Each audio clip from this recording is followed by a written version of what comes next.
ये सही बुखारी में भी है, मुस्लिम में भी है, तिरमिज़ी में भी है। आप सल्लल्लाहु अलैहि वसल्लम ने फरमाया, समझनी है बात, आपने फरमाया ख्वाब नबूवत का 40वां हिस्सा है। ख्वाब नबूवत का 40वां हिस्सा है।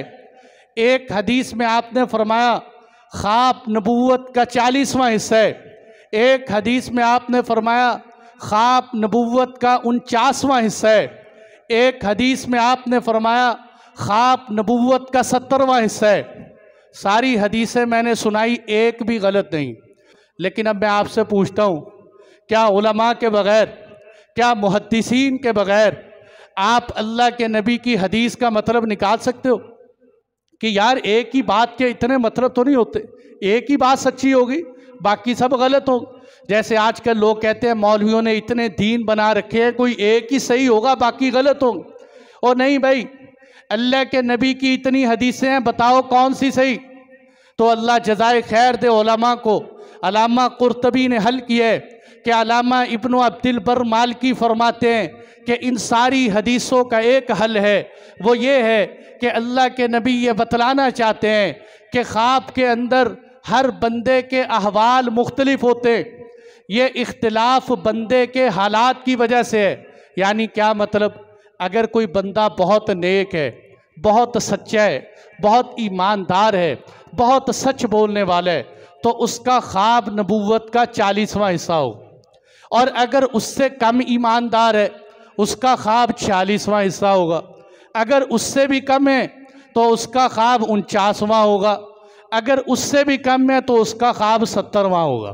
तो इससे पता चला कि अल्लाह के महबूब की बात एक है, लेकिन समझने का फ़र्क है कि आपने समझा दिया कि लोगों के हालात मुख्तलिफ होते हैं।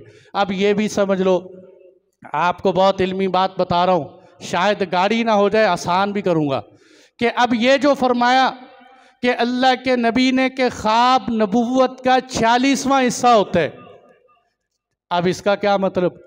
कादियानी ये कहते कि इस हदीस से ये पता चलता है कि नबूवत क़यामत की सुबह तक बाकी है, इसलिए कि अल्लाह के नबी ने फरमाया है कि नबूवत का ख्वाब भी हिस्सा है, तो गोया कि कोई नबी आकर नबूवत का दावा कर सकते हैं।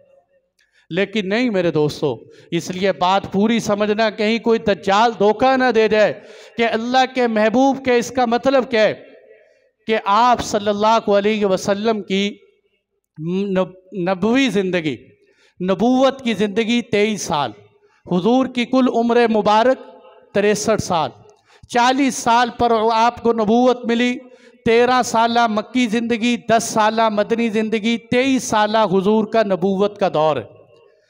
इस 23 साल नबूवत के दौर को अगर हम तकसीम करें, डिवाइड करें, तो ये 46 शशमाहियाँ बनती।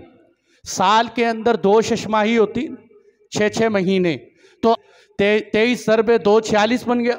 तो 46 हिस्से बनते हैं हुजूर की ज़िंदगी के शशमाही हिस्से।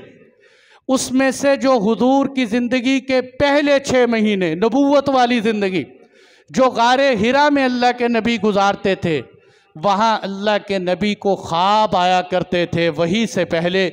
उसी के बारे में आपने फरमाया कि ख्वाब नबूवत का 46वां हिस्सा है। ख्वाब नबूवत का 46वां हिस्सा है, जो मेरी ख्वाबों वाला हिस्सा है। जैसे अम्मा आयशा फरमाती हैं, हुजूर को रात को ख्वाब आता, सुबह बिल्कुल वाज़ेह नज़र आता, यानी जैसा हुजूर को ख्वाब आता वैसे ही हो जाता। तो वो ख्वाबों की ज़िंदगी, इसलिए इसका ये मतलब नहीं है कि हुजूर के बाद कोई नबी भी आ सकते हैं। देखो, अगर कोई उंगली के एक पोरे को देख कर कहे कि पूरा बदन मौजूद है, हम उसको बेवकूफ़ कहते हैं। इसी तरह कोई नबी के एक जुज़ को देखकर, ख्वाबों वाले जुज़ को देखकर नबूवत साबित करे, तो वो कादियानी और दज्जाल और बेईमान होता है, वो मुसलमान नहीं होता। आप सल्लल्लाहु अलैहि वसल्लम ने फरमा दिया, लम यबका, मेरी नबूवत के बाद सिर्फ मुबश्शरात बाकी हैं और कुछ बाकी नहीं है। मैं आखिरी पैगंबर हूँ, मेरे बाद कोई नबी। इतनी हदीसों को छोड़कर छोटी सी बात से कहाँ मतलब निकाल लिए।